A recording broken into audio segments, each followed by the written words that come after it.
Shalom, friends. It's Rabbi Jenny Solomon here in the Beth Meyer Sukkah on this absolutely gorgeous day of Sukkot with a mincha moment. So we are in the final stretch of Jewish holidays, just on the cusp of the end of Sukkot and observing the holiday known as Shemini Atzeret. So Shemini Atzeret, of course, is sort of the bookend of the 8-day holiday of Sukkot, but it is also a holiday unto its own. It's mentioned in the Torah. We're not given a lot of information about what this holiday is all about, and in case you feel like you're the only one who doesn't know what Shemini Atzeret is all about, I always love every year remembering back to when I was a freshman in college and taking Judaic Studies classes for the first time in a formal academic way, and received various syllabi from my Judaic Studies courses only to see that there was no class on Shemini Atzeret, and I had no idea what this holiday was. I thought already knew I wanted to become a rabbi. What is this holiday I have never heard of? Well, I went to my professor embarrassed, went in for office hours, and he explained it to me.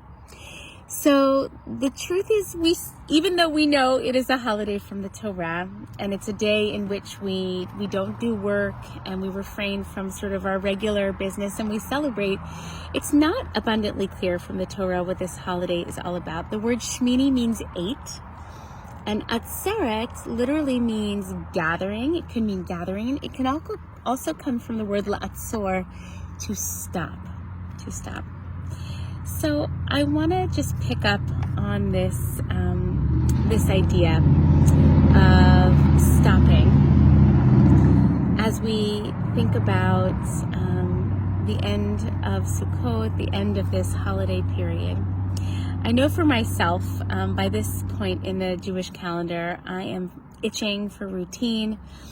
I am somewhat eager to move on and get to the business of a regularly scheduled fall calendar and, business as usual. I also know that in my own contemplative life, sometimes I find it hard to really slow down and linger as I sort of harvest and cultivate new kinds of awareness. I'll give you an example. I noticed this year, while talking to a friend, that I have the habit, especially once I've reached a moment of great achievement and triumph and celebration, of sharing it, but sharing it very quickly and moving right along. And one of the things that I'm really trying to take to heart for myself is this idea of lingering a little bit. We don't want to get stuck, of course, but I know for myself, I am far less likely to get stuck and much more likely to move too quickly. So I want to use this Shemini Atzeret, this final period of Sukkot and into the holiday of Shemini Atzeret and Simchat Torah, before we return to the routine and business as usual, to really linger and kvel a little bit about the things that I feel proud of, the things that I feel good about, and also to linger on some of the things that I'm still working on, and some of the ways in which the world is still just aching, and not feel that I need to rush through it all, but instead can just stay here, stop, slow down for a little longer. So consider this your public service announcement. It's an announcement that, of course, I'm announcing to myself, that this holiday can also be an invitation to dwell in the sukkah just a little longer, to slow down the motion, and to linger.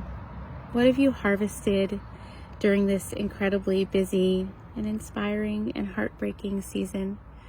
What are you still working on?